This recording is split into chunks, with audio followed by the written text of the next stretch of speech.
option. If you don't get into a program like that, is there a way you can find your own internship?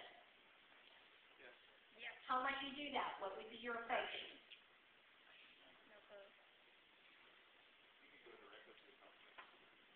Counseling office? Okay, the counseling office at your school. What else?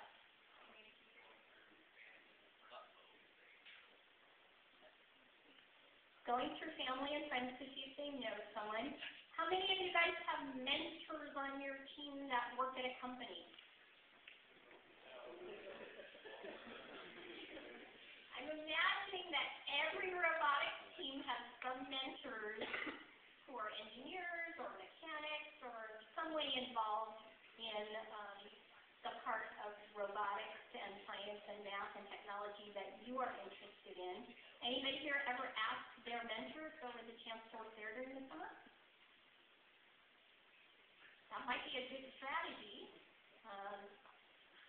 Colleges are especially interested in students who have taken some initiative. So whatever that initiative might be to help yourself get more exposure to different types of math and science and engineering things would be really great. Someone back there have a question? Go ahead. By the way, the city government also have a lot of internships with the program. Excellent point. City government. Anybody here been to the science bowl competition for their high school? The big sponsor of the science bowl competition for high schools is Bonneville Power, and Bonneville Power takes over 100 interns every summer.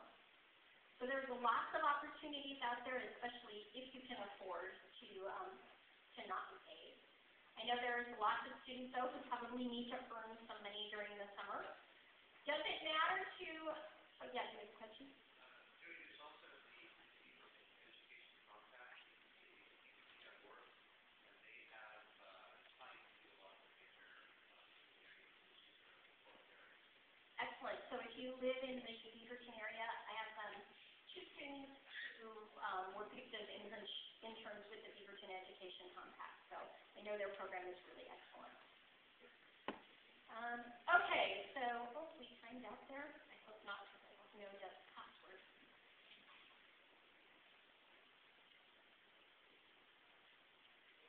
Okay, so we talked about most rigorous classes that your school offers. Lots of times I get asked the question, is it better to get an A in a non-AP or IB or non-honors class, or a B in an AP or IB class? What do you guys think?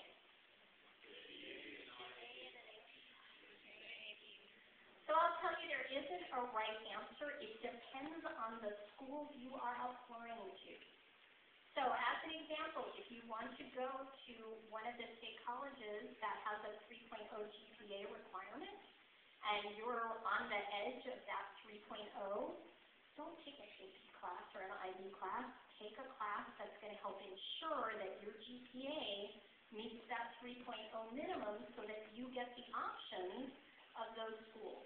Because if you don't hit the 3.0, you have to petition to get into an Oregon school, and the petition process is painful. You will probably get in if you present a good case, but it's a lot of extra work. If you want to go to a highly selective engineering school, and I'm throwing out places like MIT and Olin and Cornell and Carnegie Mellon. If you want to go to one of those, you actually need to have an A in your AP Science or IB Science, and they expect you to have done the most rigorous courses and to have gotten A's in them. So there isn't an exact right answer to whether the A is better. Some schools look at your weighted GPA, and some schools look at your unweighted. Do you guys know what that means? No. No. Okay, not everybody does. So your unweighted GPA is just the average of all of your grades. You're going to get a 4 for an A and a 3 for a B and a 2 for a C, and hopefully no one has anything more than that. And they just average them together from your entire high school year, career. So at the time you start high school in 9th grade, a lot of students have a challenge of getting through that transition of moving from middle school to high school, and for some students, that first semester of 9th grade is kind of crummy, and then they sort of figure out the lay of the land and how much they have to study. if you didn't have a great ninth grade year and you don't have great grades from ninth grade, but you pulled it together since then, does that mean that you have no chance of getting into somewhere selective? No. It doesn't. Because schools understand that you may have a story and there may be a reason. On the other hand, if you started off really great in ninth grade and half of 10th and then things kind of fell apart in terms of your grades, how do you think schools look at that? Not very good. Definitely a thumbs down. So they way rather see people who are on an upward trend and making improvements and understanding that they want to focus more on their academics than people who started off strong and slacked off. Now I know it's really common because I've seen it again and again, and I mentioned it earlier that during robotics season it's really hard to get your schoolwork done and work on the robots.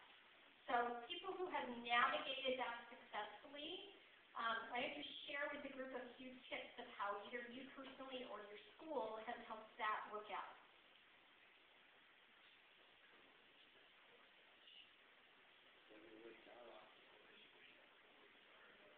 Okay, getting the class syllabus before robotics season starts, so maybe you can work a little bit ahead in terms of reading or problems during winter break. What else? Anybody here from Beaverton? So, correct me if I'm wrong, but don't you guys have the opportunity to go directly after school and work together on your homework and get some tutoring and coach each other for 2 hours before your practice starts? 1 hour, okay, before practice starts. For some teams, that's been really effective. People who just personally have managed that well, what do you do?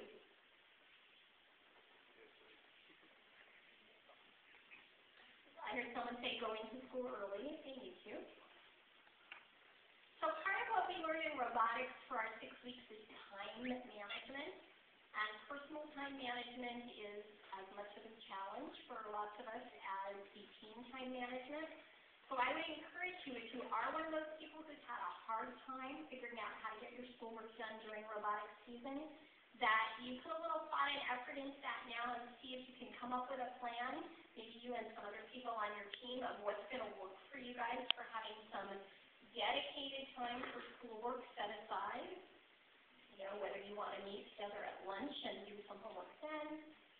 I don't know how many people's teams meet in the evening, but I know because a lot of mentors are in the workforce, they can't come right after school. So for a lot of teams, there's that 3 o'clock or 4 o'clock hiatus until they get together with their team at 6. Something that's worked for some people is to actually pack a dinner instead of going home for dinner, and then to dedicate those 2 hours to getting homework done, staying in the school library or whatever. That's one option. Some teams have had a rotating dinner thing where each day of the week they go to a different person's house as a study group, and they have dinner at that house, and then they come back to their team practice. So 4 or 5 people together still get that sort of team bonding thing, but they have a specific time where they're focusing on their classwork and getting it done. Class rank.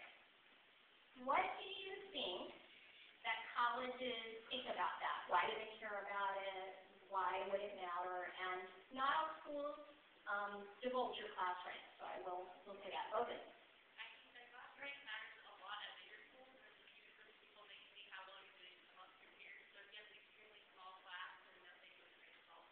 I would agree with you 100%.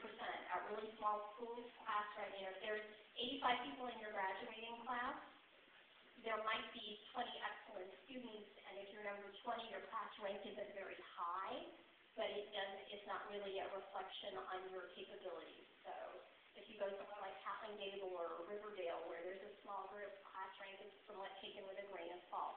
If you're at a comprehensive high school that has 1,000 or 1,500 students, colleges really do look at your class rank. And the reason they do that is because they're judged in ways that sometimes they don't like, but they go along with. How many of you have seen the U.S. News and World Report College Ranking magazine? Comes out every year. Huge seller in the airports and everywhere else. And it uses, you know, a bunch of